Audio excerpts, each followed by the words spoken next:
Alors aujourd'hui, on gardait notre petit-neveu, et on lui a dit forcément, demain c'est Noël. Alors là, il a sauté de joie, là. Il savait que demain c'est Noël, il reçoit des cadeaux, alors il sautait de joie. Nous, je pense que, effectivement, pour se joindre un peu ce que Franck nous partageait, je pense que nous aussi on peut sauter de joie, puisque à travers le message de Noël, nous avons ce rappel qui nous dit, oui, que le Seigneur nous dit, oui, je t'ai sauvé.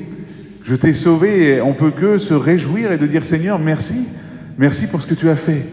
Merci pour d'être descendu, toi qui étais dans ton ciel. Il aurait pu très bien rester là-haut. Il n'était pas obligé de descendre, et pourtant, il nous a tellement aimés qu'il est descendu. Il s'est fait homme pour nous. Voilà, je vais vous inviter à ouvrir vos Bibles dans Matthieu chapitre 2. Forcément, c'est Noël, alors je me suis concentré un peu sur le message de Noël. Honnêtement, quand on m'a proposé de faire le message, j'avais déjà ce message en tête depuis une bonne semaine, et je me suis dit, je vais le mettre dans un coin. Peut-être que ça ressortira à un moment donné, il y en aurait besoin, et puis forcément, il y en a eu besoin, gloire à Dieu. Du coup, voilà, je vous le partage. Matthieu chapitre 2, verset 1, et on va lire jusqu'au verset 12. Jésus étant né à Bethléem, en Judée, au temps de roi Hérode, voici des mages d'Orient arrivèrent à Jérusalem. Petite note, on voit que c'est écrit des mages et pas des rois mages. Beaucoup font cette erreur en disant oui, ce sont des rois mages. Mais non, c'était des mages qui sont venus voir Jésus. Alors voilà ce qu'ils vont dire. Voici des mages d'Orient arrivèrent à Jérusalem. Ils dirent, où est le roi des Juifs qui vient de naître? Car nous avons vu son étoile en Orient et nous sommes venus pour l'adorer. Le roi Hérode, ayant appris cela, fut troublé, et tout Jérusalem avec lui. Il assembla tous les principaux sacrificateurs et les scribes du peuple, et il s'informa auprès d'eux où devait naître le Christ. Ils lui dirent, à Bethléem, en Judée, car voici ce qui a été écrit par les prophètes, et toi, Bethléem, terre de Juda, tu n'es certes pas la moindre entre les principales villes de Juda, car de toi sortira un chef qui paîtra Israël, mon peuple. Alors Hérode fit appeler en secret les mages, il s'enquit soigneusement auprès d'eux depuis combien de temps l'étoile brillait, puis il les envoya à Bethléem en disant, allez et prenez l'information exacte sur le petit enfant. Quand vous l'aurez trouvé, faites-le-moi savoir afin que j'aille aussi moi-même l'adorer. Après l'avoir entendu le roi, ils partirent.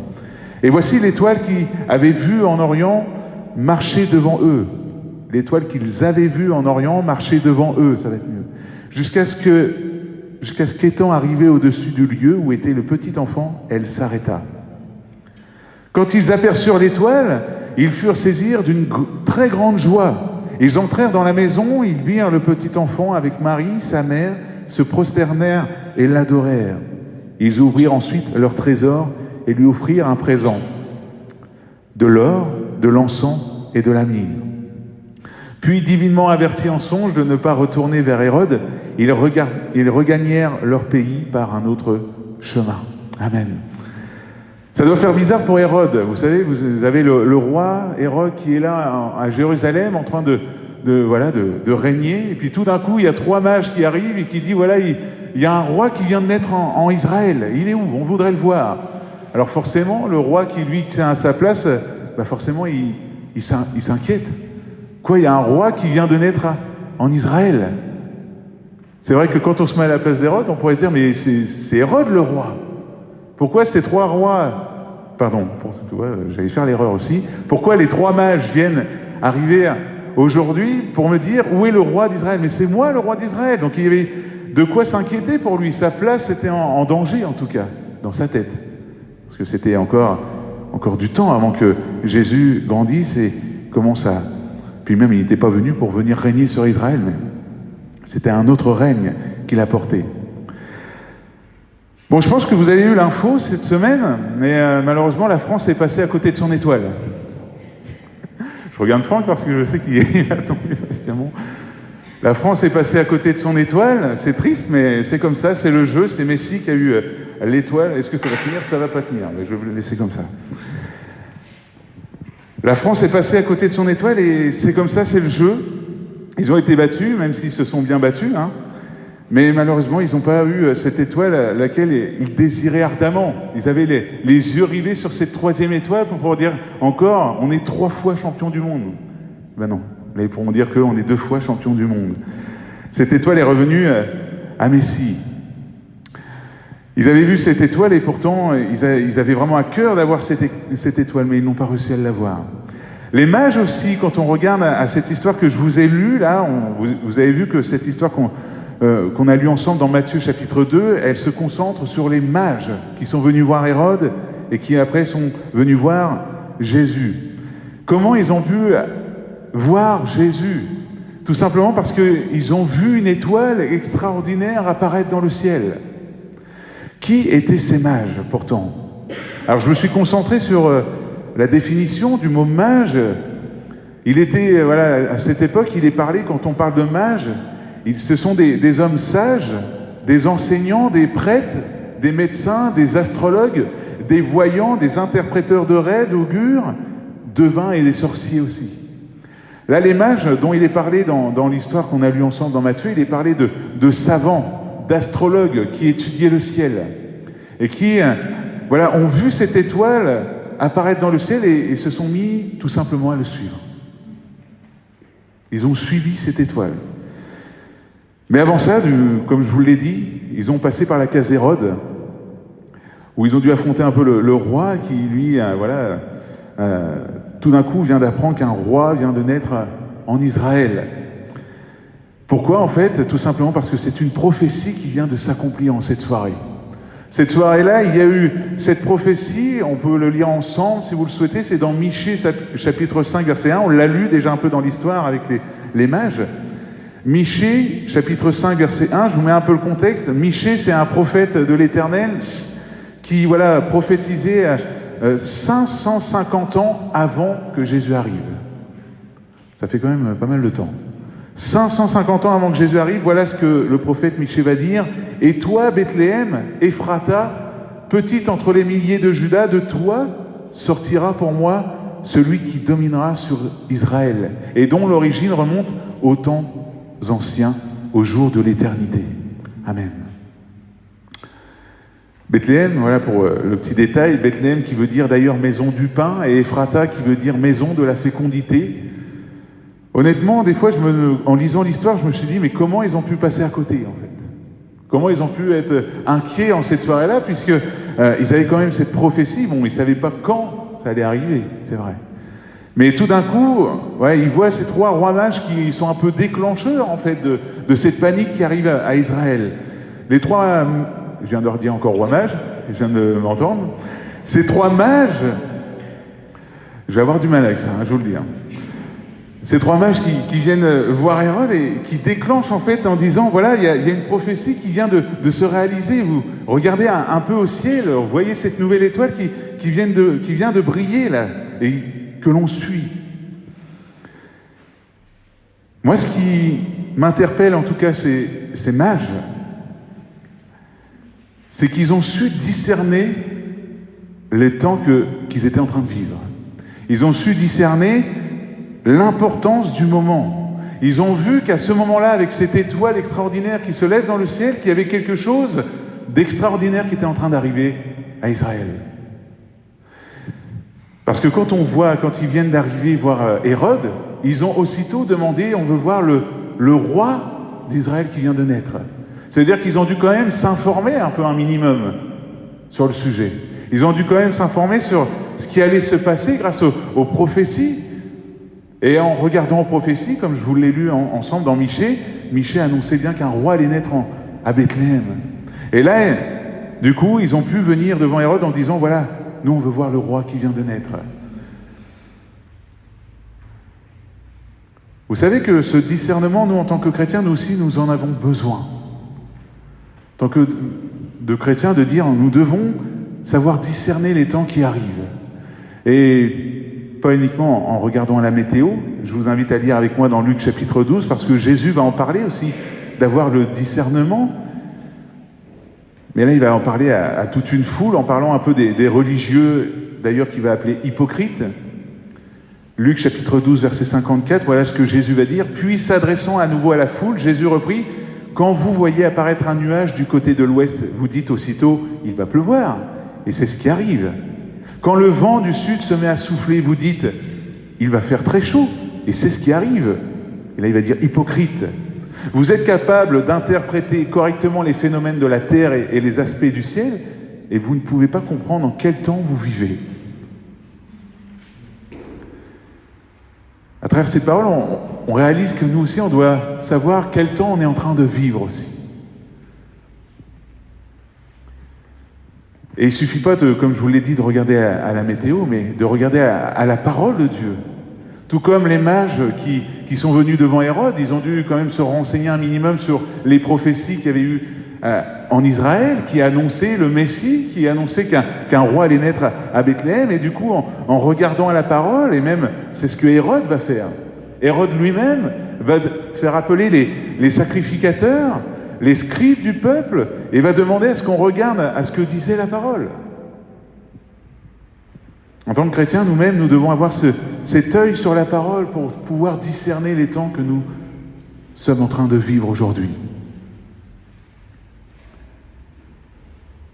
Malgré cela, vu qu'on voit quand même qu'il y a une confirmation, les sacrificateurs viennent confirmer à Hérode que oui, c'est à Bethléem que va naître le Messie.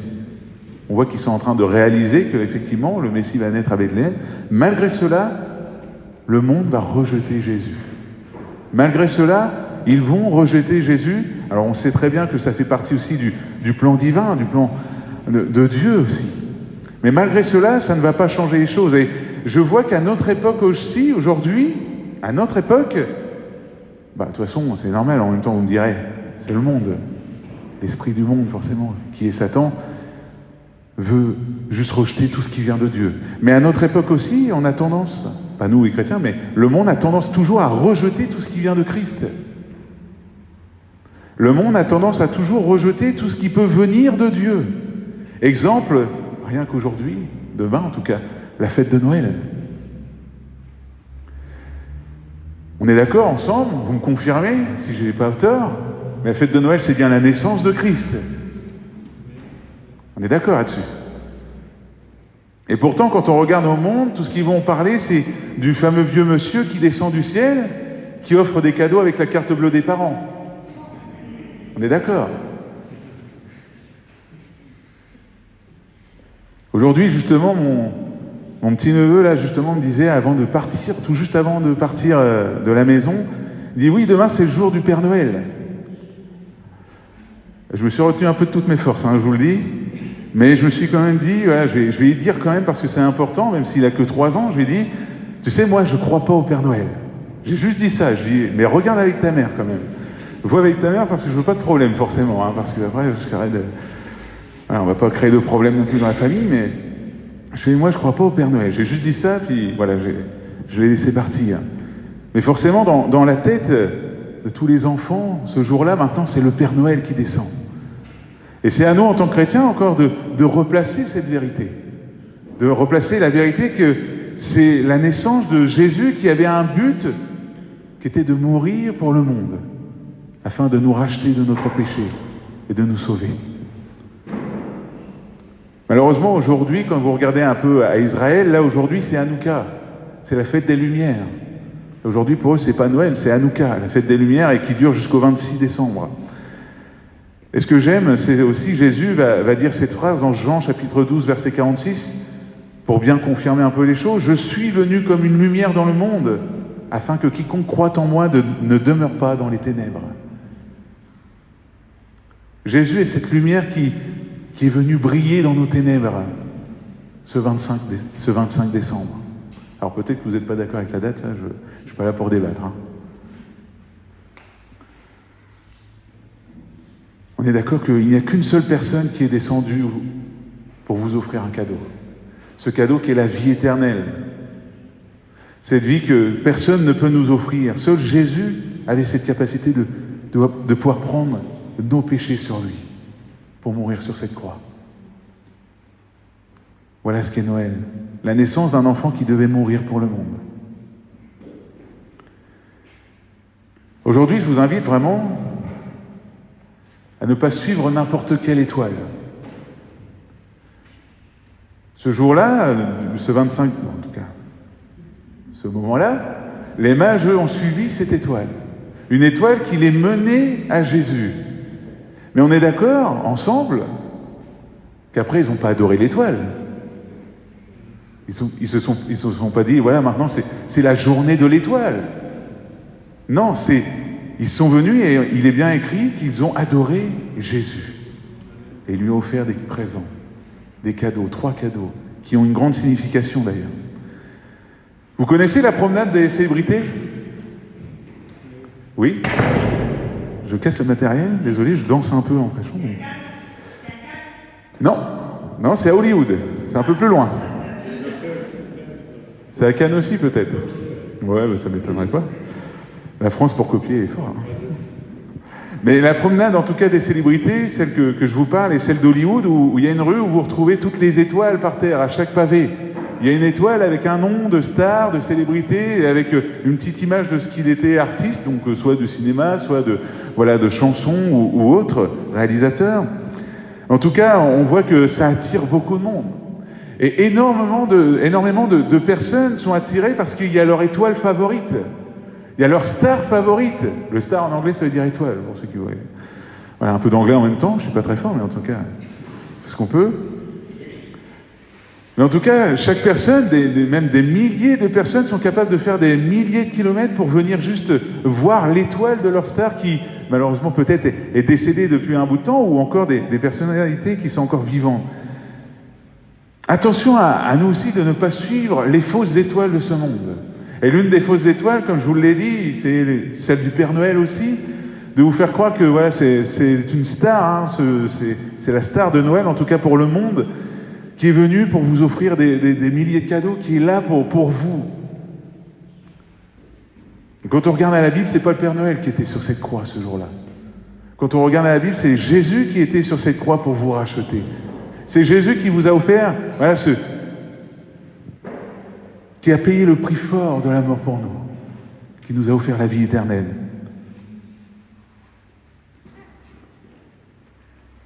Tout comme les mages, on ne va pas regarder à l'étoile, nous on va regarder à Jésus. Regardons simplement à Jésus, parce que c'est Jésus lui-même qui nous invite à le suivre. Il nous invite à le suivre parce que c'est lui qui connaît la route qui nous mène au royaume de Dieu. Malheureusement, certaines personnes préfèrent suivre, vous savez, des saints ou des prophètes ou des personnes, voilà, malheureusement. Et on voit que malheureusement, ces personnes les emmènent loin de Christ. Ils les emmènent loin de Dieu. Rien que cette semaine encore, on m'a demandé quel saint je priais. Bon, je dis, moi, je prie Dieu au nom de Jésus, mais je ne prie pas de saint. Je ne prie pas le saint Thomas, je ne prie pas le saint Paul, ou je ne prie pas quel saint ou quoi que ce soit, parce que la Bible ne nous enseigne pas à prier les saints. Le Saint Timothée. En tout cas, la Bible ne nous enseigne pas à prier les saints. On n'est pas là pour suivre des saints qui ont vécu à leur époque et qui ont peut-être fait de très bons boulots, il n'y a pas de souci là-dessus. Mais on est là pour suivre Jésus-Christ seul. Et Jésus le dira lui-même. Marc chapitre 8, verset 34. Puis ayant appelé la foule avec ses disciples, il leur dit, « Si quelqu'un veut venir après moi, qu'il renonce à lui-même, qu'il se charge de sa croix et qu'il me suive. » Et qu'il me suive. C'est pas écrit « et qu'il suive Paul » ou « qu'il suive Pierre », « qu'il suive Jean », « qu'il suive Jacques », non. « Et qu'il me suive. » Moi, Jésus. Nous sommes appelés à suivre Jésus-Christ.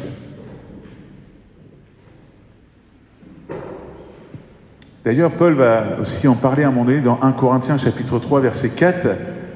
Il va en parler à un moment donné, il y aurait un problème dans l'église de Corinthe, puisqu'il va y avoir des débats ou des disputes même. Quand à l'un dit « Moi je suis de Paul » et un autre « Moi d'Apollos », n'êtes-vous pas des hommes? C'est ce que Paul va dire. Qu'est-ce que donc qu'Apollos et qu'est-ce que Paul? Des serviteurs par le moyen desquels vous avez cru, selon que le Seigneur l'a donné à chacun. J'ai planté, Apollos a arrosé, mais Dieu a fait croître. En sorte que ce n'est pas celui qui plante qui est quelque chose, ni celui qui arrose, mais Dieu qui fait croître. Celui qui plante et celui qui arrose sont égaux. Et chacun recevra sa propre récompense selon son propre travail, car nous sommes ouvriers avec Dieu. Vous êtes le champ de Dieu, l'édifice de Dieu. Nous ne sommes pas appelés à suivre Franck, on n'est pas appelés à suivre Luc, vous n'êtes pas appelés à me suivre moi, vous êtes appelés à suivre Jésus-Christ seul, à tourner les regards vers Dieu seul. Il y a un moment donné aussi, ou une autre histoire aussi dans la Bible, qui parlait, vous connaissez par cœur, c'est le jeune homme riche. Il est dans Matthieu chapitre 19, verset 16. Ne cherchez pas, pour ceux qui prennent des notes, n'hésitez pas à les prendre. C'est Matthieu chapitre 19, verset 16. Je vous le lis. Et voici un homme s'approcha et dit à Jésus, « Maître, que dois-je faire de bon pour avoir la vie éternelle ?» Il lui répondit, « Pourquoi m'interroges-tu sur ce qui est bon ? Un seul est le bon. » Elle est intéressante cette phrase. « Un seul est le bon. Si tu veux entrer dans la vie, observe les commandements. » Il va poser la question, lesquels ? Et Jésus répondit, tu ne tueras point, tu ne commettras point d'adultère, tu ne déroberas point, tu ne diras point de faux témoignages, honore ton père et ta mère, même si parfois c'est difficile. Tu aimeras ton prochain comme toi-même. Le jeune homme lui dit, j'ai observé toutes ces choses, que me manque-t-il encore ? Jésus lui dit, si tu veux être parfait, va, vends ce que tu possèdes, donne-le aux pauvres et tu auras un trésor dans le ciel. Après avoir entendu ces paroles, le jeune homme s'en alla tout triste car il avait de grands biens. Oui, pour suivre Jésus, parfois, ça coûte. Et peut-être que tu as une étoile dans ton cœur qui a pris la place de Dieu aujourd'hui. Oui, pour suivre Jésus, parfois, ça doit te coûter ton étoile. C'est-à-dire cette star ou cette personne que tu as mis à la place de Dieu. Ou cette chose aussi. Cette idole qui a pu prendre la place de Dieu aujourd'hui. Tu dois certainement abandonner ce qui a pris la place de Dieu dans ton cœur aujourd'hui. Pour suivre Jésus uniquement. Jésus a vu le cœur du jeune homme riche. Et il a vu ce qui prenait le plus de place dans son cœur. C'était ses richesses. C'était pas que Dieu n'est pas contre les riches. C'est juste que Dieu est contre ce qui prend sa place dans ton cœur aujourd'hui. Jésus ne regardait pas à son capital ou à sa banque aujourd'hui. Jésus regardait à son bien-être vital de l'âme. Il savait que pour vivre, il avait besoin d'abandonner toutes ses richesses parce que c'était ces richesses qui avaient la première place dans son cœur. Et c'est pour cela que Jésus va dire « Abandonne toutes ces choses puisqu'ils prennent la place de Dieu dans ton cœur aujourd'hui. » C'est pour cela qu'il va demander au jeune homme riche de donner tous ses biens. Pas pour le rendre pauvre, c'était parce que là, c'était un bien vital pour son âme. Et peut-être aujourd'hui, tu es un peu comme ce jeune homme riche. Il y a peut-être quelque chose qui a pris la place de Dieu dans ton cœur. Quelque chose qui a pris toute la place dans ton cœur et tu n'as plus, aucune place pour Dieu. Aujourd'hui, Jésus t'invite tout simplement je dirais tout simplement, parfois c'est difficile quand même, mais à abandonner ce qui a pris la place de Dieu dans ton cœur aujourd'hui. À relâcher ça. Et à dire, Seigneur, moi maintenant je veux que tu aies la première place dans mon cœur. Je veux te suivre, Seigneur. Je veux te suivre.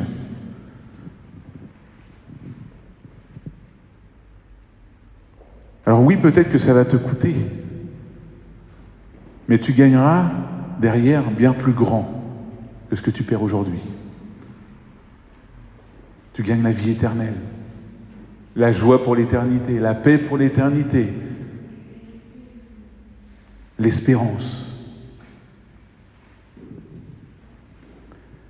Matthieu chapitre 22, verset 35, il est dit « L'un d'entre eux, un enseignant de la loi, voulut lui tendre un piège à Jésus et lui demanda « Maître, quel est dans la loi le commandement le plus grand ?» Jésus lui répondit « Tu aimeras le Seigneur ton Dieu de tout ton cœur, de toute ton âme et de toute ta pensée. C'est là le commandement le plus grand et le plus important. Et il y en a un second qui lui est semblable. Tu aimeras ton prochain comme toi-même. Tout ce qu'enseignent la loi et les prophètes est contenu dans ces deux commandements. » Alors qu'aujourd'hui c'est Noël, en tout cas demain, ne vous tournez pas vers de fausses étoiles. Ne vous tournez pas vers de fausses choses qui pourraient prendre la place de Dieu aujourd'hui dans vos cœurs. Laissez Jésus au centre. Même pour votre soirée de demain, ou n'hésitez pas à rappeler que Noël, c'est la naissance de Christ. C'est pas ce vieux bonhomme qui descend du ciel. Ne suivez pas les fausses étoiles. Vous avez une chose à faire, c'est de suivre Jésus, qui lui vous mènera au royaume. Le seul qui connaît le chemin qui vous amène à Dieu. Parce que Jésus le dira lui-même, « Je suis le chemin, la vérité et la vie. Nul ne va au Père que par moi. »